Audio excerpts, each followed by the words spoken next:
Good morning everyone. आज हम लोग क्लास 9 के लिए नेक्स्ट टॉपिक के साथ हैं और पिछले क्लास में हम लोगों ने केप्लर्स लॉज और उसके बारे में पढ़ा था। आज हम लोग देखने जा रहे हैं केप्लर्स लॉज और एक्सेलरेशन ड्यू टू ग्रेविटी के बारे में पढ़ा था और उसके वेरिएशन कहाँ कहाँ हो सकते हैं वो हम लोगों ने देखा था। आज हम लोग देखने जा रहे हैं दो टॉपिक, पहले फिर हम लोग कुछ न्यूमेरिकल्स करेंगे। आज के हमारे दो टॉपिक हैं, पहला है मास और दूसरा है weight. So what is a mass and what is weight, ये हम लोग देख लेते हैं आज। मास किसे कहते हैं, वेट किसे कहते हैं, ये हमको जानना है। क्योंकि हम लोग जनरली क्या कहते हैं, तो मास और वेट दोनों को हम लोग सेम ही चीज़ समझ के अपना काम करते हैं। समझते हैं कि मास और वेट क्या है, तो भाई एक ही चीज़ है, अलग अलग नहीं है। लेकिन ऐसी बात नहीं है। Mass is different and weight is different, both are different things. तो सबसे पहले हम लोग आज का ये टॉपिक कंप्लीट करते हैं कि मास और वेट है क्या बेसिकली। फिर हम लोग जाएंगे अपने नेक्स्ट टॉपिक के साथ और हमारा हम नेक्स्ट काम अपना करेंगे और वो हम लोग कुछ न्यूमेरिकल्स ट्राई करेंगे। तो स्टार्ट करते हैं आज का टॉपिक, और आज का हमारा टॉपिक है what is mass. So what is mass basically, so if you are talking about mass, so we can say that the quantity of matter, the quantity of matter inside an object or inside an object or body is called mass of the object.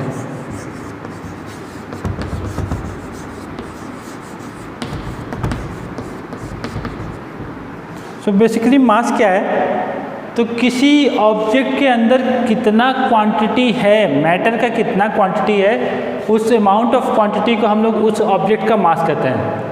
So the amount of quantity inside an object is called mass of the object, वो उस object का मास हो गया। ठीक है, so that will be called the mass of the object. जैसे हम बात करते हैं व्हाट इज द मास, मास में नहीं बात करते, हम बात करते हैं wait.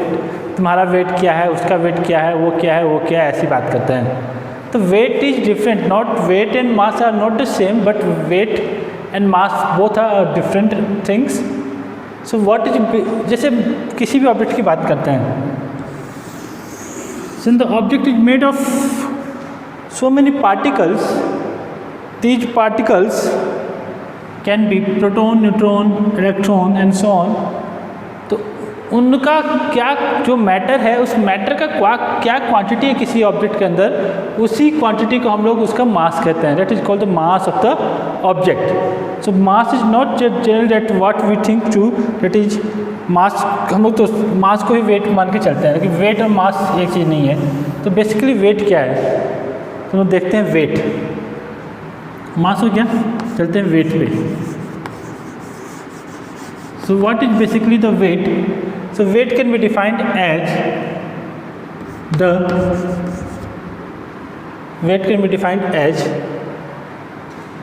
the gravitational force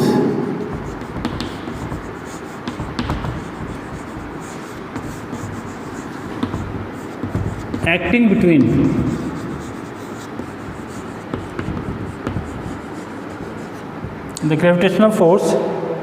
between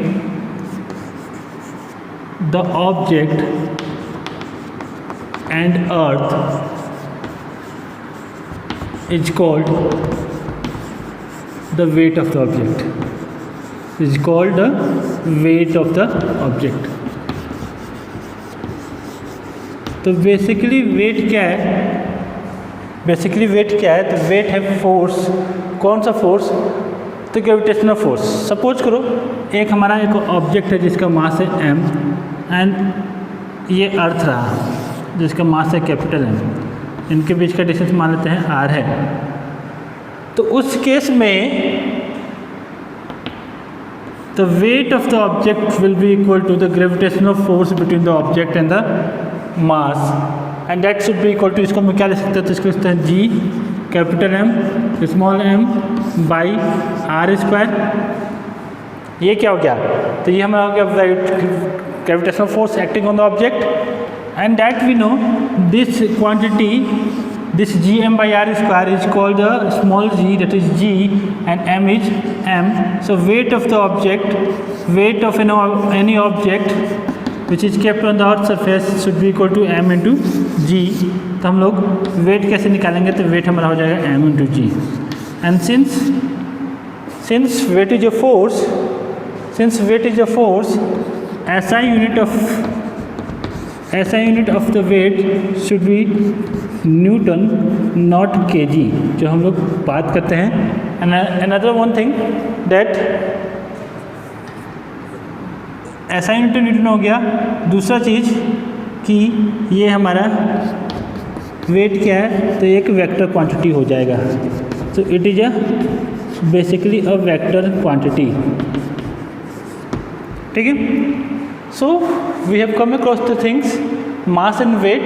what is mass, what is weight? Mass क्या होता है, वेट क्या होता है, दोनों का हम लोग डिफरेंशिएशन देख लिए। Weight is equal to m into g. तो जनरली अगर हम बात करते हैं अर्थ सरफेस की, तो अर्थ सरफेस पे जब भी हम लोग को वेट फाइंड करना होगा तो वेट कैसे फाइंड करेंगे? तो वेट m इंटू जी से फाइंड करेंगे, यानी उसके मास में g से मल्टीप्लाई कर देंगे तो हमारा उसका वेट निकल जाएगा। और जब बात करेंगे हम लोग ऑब्जेक्ट का मास के बारे में, तो mass the amount of quantity, the quantity of matter inside an object, that will be called the mass of the object. So these are the both two different things, these are the two different things which we are getting. ये हमारा हो जाएगा। ठीक है। तो इस तरीके से हम लोग फाइंड कर सकते हैं वेट और मास। ठीक। Now let's see some basic differences between the object and weight and the mass. ठीक है। तो कुछ लोग डिफरेंसेस लिख लेते हैं वेट और मास के बीच में, क्या क्या डिफरेंसेस हो सकते हैं दोनों के बीच। ठीक है। So let's go for the differences between the mass and the weight. ठीक है। So let's go for the difference between the mass and weight. So let's make two columns. In one column we are going to write about the mass, and other column we are going to write about the weight. So let's take the mass and weight. क्या होता है मास, क्या होता है wait? So first it is amount of quantity, so not amount of quantity, that is quantity of matter. कितना matter है उसकी quantity को हम क्या कहेंगे? तो हम लोग कहेंगे तो मास। एंड ये क्या हो गया? It is the force acting on the object.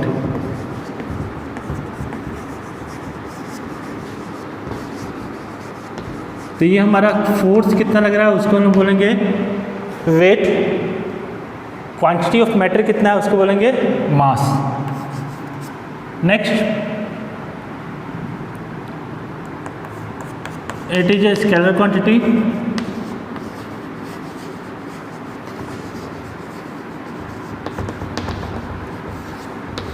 it is a vector quantity.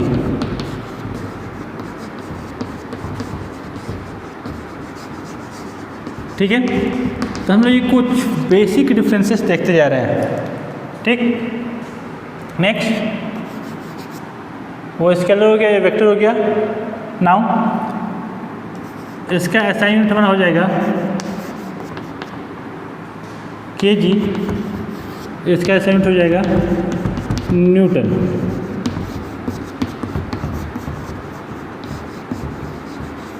ठीक। Apart from that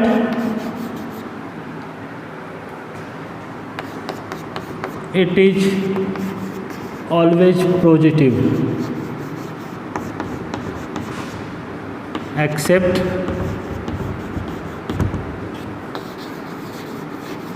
mass of photon। ये नहीं दिखना चाहिए था लेकिन फिर भी it can be positive, negative or even zero।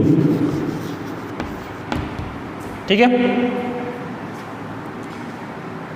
that should be except rest mass of photon. One more thing, it is always positive except the rest mass of photon, and that is it can be positive, negative or zero. The mass of an object, the mass of a given object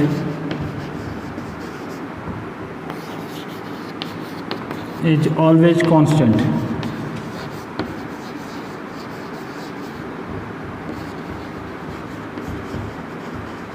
At all places.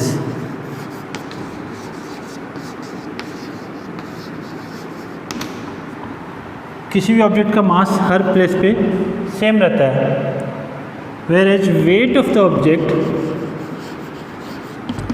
Object keep changing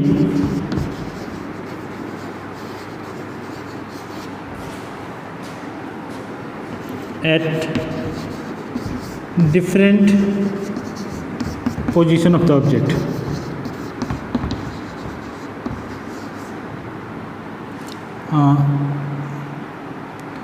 different places लिख सकते हैं। मास और wait में difference क्या है? अगर बात करूं मैं कि मेरा मास है 60 kg, तो मेरा 60 kg है, तो मैं अर्थ पे भी 60 kg रहूँगा, मून पे भी 60 kg रहूँगा, मार्स पे भी 60 kg रहूँगा, जुपिटर पे भी अगर पहुँच पाया तो 60 kg रहूँगा, सन पे भी पहुँच पाया तो मैं 60 kg ही रहूँगा, दूसरा सोलर सिस्टम में चला जाऊँगा तभी भी 60 kg रहूँगा, और दूसरा गैलेक्सी में भी चला जाऊँगा तभी मेरा वेट मास 60 kg ही रहेगा। बट अगर मैं बात करता हूँ वेट का, तो अर्थ पे मैं 600 न्यूटन रहूँगा, मून पे मैं 100 न्यूटन में कन्वर्ट हो जाऊँगा। वेट देखो कैसे चेंज हो रहा है, मून पे कम हो जाएगा, एंड जुपिटर पे मैं 1000 न्यूटन्स में चला जाऊँगा, कई हज़ार न्यूटन में चला जाएगा, सन पे और लाख न्यूटन में चला जाएगा। मतलब जहाँ जहाँ जाऊँगा, जिस प्लैनेट का मास जितना ज़्यादा होगा उसका ग्रेविटेशनल फोर्स उतना ज़्यादा होगा, और क्योंकि ग्रेविटेशनल फोर्स ज़्यादा होगा मेरा वेट बढ़ते जाएगा, जिसका ग्रेविटेशनल फोर्स कम होगा वहाँ पे वेट घटते जाएगा। तो डिफरेंट पोजीशन पे मेरा वेट डिफरेंट होते जाएगा। ठीक है, तो इस तरीके से हम लोग बात कर सकते हैं कि किस तरह से मास और वेट डिफर करेगा किसी भी पर्सन का। नाउ अगर इसी से देखते हैं वेट की बात करते हैं, तो वेट हम लोग बात करते हैं, वेट निकालते हैं कहाँ पे? तो मून पे। तो मून पे वेट होता है, वो मून जैसे मैंने पहले बताया था, मून का एक्सेशन ड्यू टू ग्रेविटी कितना है? तो the acceleration due to gravity of moon is just 1/6 that of earth. As I have already told you, the acceleration due to gravity on the moon is 1/6 that of earth. Moon का acceleration due to gravity earth के acceleration due to gravity से 1/6 times है। ठीक है, जैसा हम already जानते हैं। ठीक, अब ऐसी बात है that I am saying that gm is equal to ge/6। gm क्या है? तो ge का 6 है, ge का 6 पार्ट है gm। अगर ge का 6 पार्ट है, 1/6 पार्ट है, तो उस केस में क्या हो जाएगा हमारा? तो कह सकते हैं क्या हम लोग, in that case can I say that if my weight or if my mass on earth is let's 60 kg, so the weight on earth should be m into g, और g का वैल्यू होता है, let us consider to be 10, 6 into 10 which is equal to 600 Newton. मेरा wait हो गया अर्थ पे 600 Newton. अगर मैं वेट फाइंड करता हूँ मून पे, तो let's go for wait on moon. जब मून पे वेट की बात करता हूँ तो वेट निकालता हूँ, तो वेट क्या हो जाएगा? Mass and acceleration due to gravity on moon. Since the mass is m, acceleration due to gravity कितना हो जाएगा? तो ये हो जाएगा ge/6 and 10/6, that is going to be 100 Newton. तो मैं क्या देख पा रहा हूँ कि मून पे वेट अर्थ के वेट से काफ़ी कम होगा। अब इससे फ़ायदा है, नुकसान है, बहुत सारी चीज़ें हैं। कुछ फ़ायदा, अगर let us consider there is atmosphere on the moon, moon पे एटमॉस्फेयर हम लोग बना लेते हैं, वैसे तो है नहीं लेकिन मान लेते हैं कि मून पे एटमॉस्फेयर है और हम लोगों ने कॉलोनी बना ली मून पे जाके, जैसे सुशांत सिंह राजपूत ने वहाँ पे अपना एक प्लॉट खरीदा था। हम लोगों का भी मन करेगा आगे चल के चलो प्लॉट खरीद लेते हैं, वहाँ पे हम लोग रहेंगे। आगे चल के फ्यूचर में हम लोगों ने वहाँ पे अपना घर बना लिया, रहने लगे वहाँ पे। उस केस में हम लोग क्या देख रहे हैं कि हमारा मास जो अर्थ पे था 600 न्यूटन है वेट और मून पे 100 न्यूटन है। इसके एडवांटेज है, बहुत एडवांटेज है। चलो हम लोग को क्रिकेट खेलने का मन किया, तो जब बैट्समैन शॉट मारेगा तो यहाँ पे अगर 60 मीटर जाके गिरा तो वहाँ पे 600 मीटर जाके दूर गिरेगा।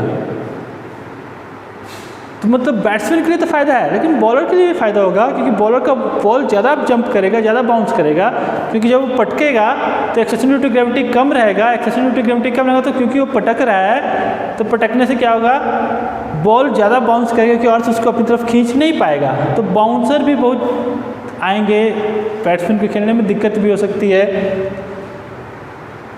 एथलीट्स सबको बहुत फ़ायदा होगा। जब एथलीट्स मून पे रन करना शुरू करेंगे तो वो लॉन्ग स्ट्राइड्स ले पाएंगे, लॉन्ग जंप कर पाएंगे। अगर यहाँ पे अर्थ पे एथलीट्स 6 मीटर तक जंप कर पाते हैं तो मून पे वो सीधे हमको लगता है कि 30 मीटर पहुँच जाएंगे, 30 मीटर या उससे भी ज़्यादा डिस्टेंस जंप कर पाएंगे।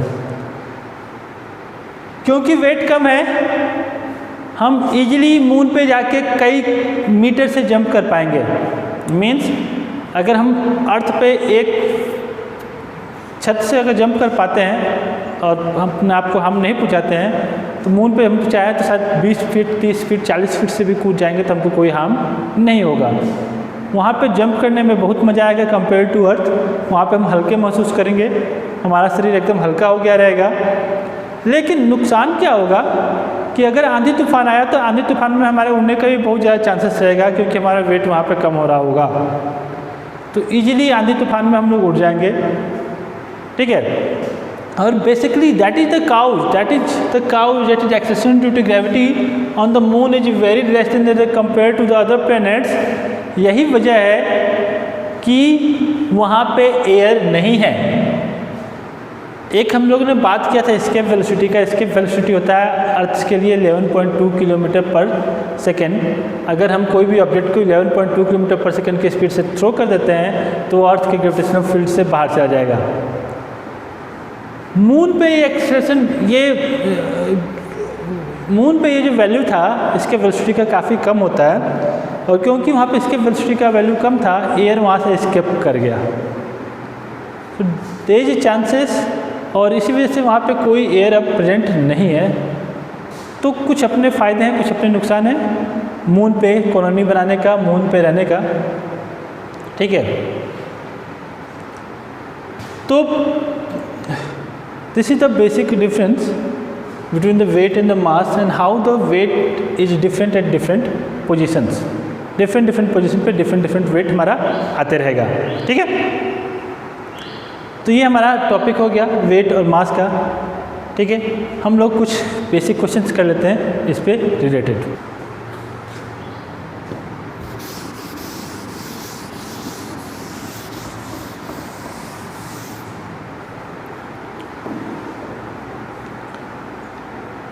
तो हम लोग कुछ न्यूमेरिकल्स करने वाले हैं।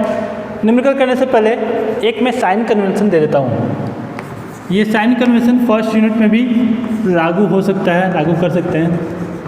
साइन कन्वेंशन क्या कहता है कि जब भी हम लोग क्वेश्चंस बनाएं तो ऊपर के डायरेक्शन को पॉजिटिव लेके चलें, नीचे के डायरेक्शन को नेगेटिव लेके चलें, ठीक। राइट डायरेक्शन को पॉजिटिव लेके चलें और लेफ़्ट डायरेक्शन को नेगेटिव लेके चलें। ये मेरा कुछ रूल है। क्वाड्रेंट सिस्टम में यही होता है। तो ये हमारा साइन कन्वेंशन कहता है कि ये इस टाइप का हम लोग काम करें। ठीक है। वैसे चाहे तो इसका अपोजिट भी हम कर सकते हैं, ऐसा कोई रूल नहीं है, बस मैंने ऐसे ही बता दिया था। हमारी मर्जी है, लेफ़्ट को पॉजिटिव, राइट को नेगेटिव, ऊपर को नेगेटिव और नीचे को पॉजिटिव, ये भी हम लोग लिख सकते हैं, इसमें कोई इशू नहीं होगा, बोथ आर सेम। तो चाहे हम लोग वो कर सकते हैं या ये कर सकते हैं, दोनों हमारा चलेगा, कोई टेंशन नहीं है, ठीक है। तो जब हम क्वेश्चन सॉल्व करेंगे तो कोई एक कन्वेंशन लेके चलेंगे, हम लोग ये कन्वेंशन लेके चलेंगे, वो ज़्यादा थोड़ा सा अच्छा लगता है, वही करते आ रहे हैं हम लोग, इसलिए हम लोग यही कन्वेंशन लेके चलेंगे क्वेश्चन सॉल्व करने के लिए, ठीक। तो ये बेसिकली जो क्वेश्चन है वो फर्स्ट यूनिट का भी हो सकता है और ये इस यूनिट के लिए भी ये हो सकता है, दोनों यूनिट में ये इक्वली एप्लीकेबल हो सकता है, क्वेश्चन दोनों जगह पे सेट हो सकते हैं। तो हम लोग स्टार्ट करते हैं इस टॉपिक के साथ। एक क्वेश्चन हम लोग करते हैं, क्वेश्चन है फाइंड द हाइट और find the maximum height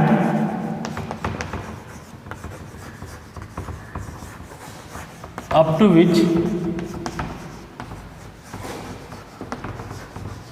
if an object is thrown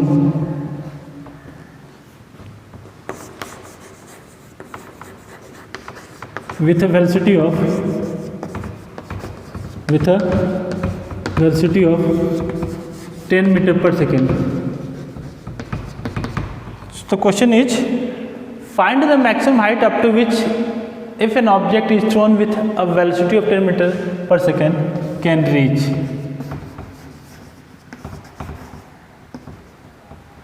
बोल रहा है कि अगर कोई ऑब्जेक्ट को हम लोग 10 मीटर पर सेकेंड के इनिशियल वेलोसिटी से थ्रो करते हैं तो वो मैक्सिमम कितना ऊंचा तक जा पाएगा, ये हमको पता लगाना है। What should be the maximum height up to which it can reach if it is thrown with a velocity of 10 meter per second, ठीक है। तो क्या गिवन है पहले हम लोग वो लिख लेते हैं। So let's write the given things first. So what has been given, the initial velocity is given as 10 metre per second. Fine, the acceleration due to gravity वैसे तो होता है 9.8, लेकिन इस क्वेश्चन को थोड़ा सा इजी लगने के लिए हम लोग इसको 10 लेके चलते हैं, तो इसको हम 10 मीटर पर सेकेंड स्क्वायर लेके चलते हैं। नाउ जब इसको थ्रो किया गया तो ऊपर थ्रो किया गया होगा, ऑब्वियस, फाइन। तो क्योंकि ऊपर थ्रो किया गया तो ऊपर के डायरेक्शन में तो पॉजिटिव लेके चले हैं, ऊपर को पॉजिटिव और नीचे को भाई negative. Acceleration due to gravity किधर लग रहा है, ऊपर लगता है कि नीचे लगता है? Where should acceleration due to gravity act? So it is going to always act in the downward direction. Since it is acting in downward direction, the value of acceleration due to gravity is going to be negative. Now, what I can write? I can write at maximum height. At maximum height, what should be the final velocity of the object? So the final velocity of the object is going to be 0. Clear है ना? जब हम इसको फेंक रहे हैं, चौक ऊपर गया और एक हाइट से जाके वापस आने लगा, तो उस हाइट पे इसका वेलोसिटी 0 होगा, तब ने जाके भाई नीचे आना शुरू कर दिया। तो क्योंकि ये ऊपर जाके नीचे आ रहा है तो मैक्सिमम हाइट पे जाके इसका वेलोसिटी क्या हो जाएगा, तो 0 हो जाएगा, ठीक है। अब क्योंकि इसका मैक्सिमम हाइट पे वेलोसिटी जाके 0 हो गया है, तो हम लोग लिख सकते हैं, क्या लिख सकते हैं, हमारे पास एक फॉर्मूला था v² - u² equal to 2as। Final velocity क्या है, 0। इनिशियल वेलोसिटी क्या है, 10 का स्क्वायर। 2 एक्सेलरेशन कितना है, तो 10 किधर की तरफ, तो नीचे की तरफ। हमको s निकालना है, तो s हम लोग निकाल रहे हैं, तो -100 is equal to -20s। Minus minus get cancelled out, so the s is equal to 100/20 which is equal to 5 metre.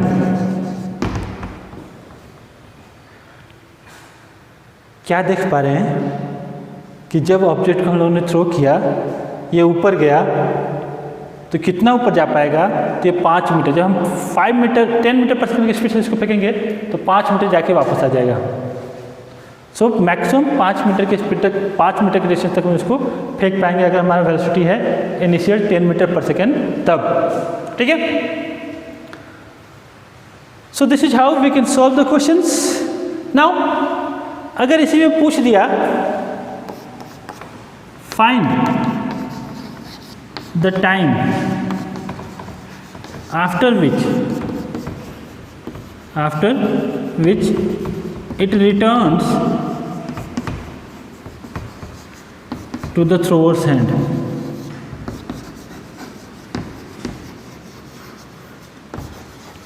बोलता है कितने टाइम के बाद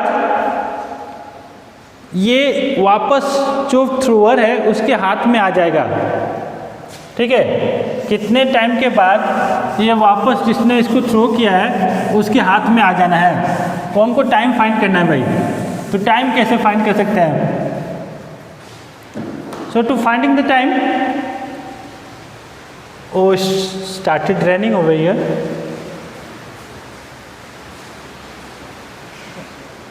ओके फाइन, होने दो। आई थिंक थोड़ा सा लाइट कम हो गया है because of there is no electricity and it's running over here, इसलिए लाइट कम है। आई थिंक फिर भी विजुअल होगा। तो बोला कितने देर के बाद वापस थ्रोअर के, तो ये थ्रोअर है, इसने थ्रो किया, ये गया वापस, वापस यहाँ पे आ गया। ठीक है, इनिशियल वेलोसिटी कितना था भाई? तो ये था हमारा 10 मीटर पर सेकेंड। कितने देर के बाद वापस आया है? तो ये हमको फाइंड करना है। एक्सेलरेशन ड्यू टू ग्रेविटी कितना लग रहा है? तो -10 metre per second square. Acceleration which is equal to acceleration due to gravity which is equal to -10 metre per second square. Displacement कितना हो जाएगा? तो डिस्प्लेसमेंट हो जाएगा 0। जब ये गया वापस यहीं पे आ गया तो डिस्प्लेसमेंट तो 0 हो गया मेरा। ठीक है, so now I can use the formula S equal to ut plus half at square. I can use this formula S equal to ut plus half at square. ठीक है, अब क्या हो रहा है?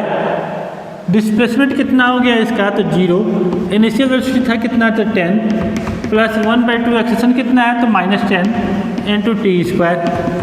तो ये हो गया -5। तो -10t equal to -5t square. Minus minus get cancelled out, T get cancelled out.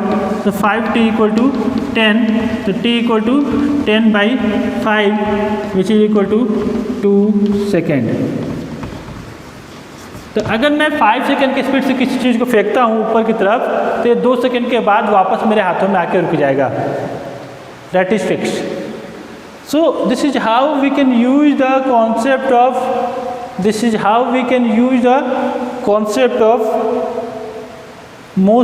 concept of acceleration due to gravity to solve the problems like that. तो मतलब अगर मैं किसी ऑब्जेक्ट को थ्रो करता हूँ तो ये 2 सेकेंड के बाद वापस मेरे हाथ में आ जाएगा अगर मैं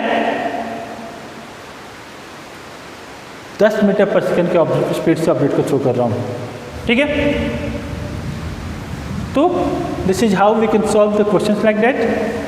क्योंकि लाइट की कमी है और आई थिंक पता नहीं बोर्ड विजुअल है कि नहीं, इसलिए आज के टॉपिक को हम लोग यहीं पर समाप्त करते हैं। नेक्स्ट क्लास में हम लोग पहले चैप्टर से जो भी NCERT के एक्सरसाइजेज हैं वो सॉल्व करेंगे।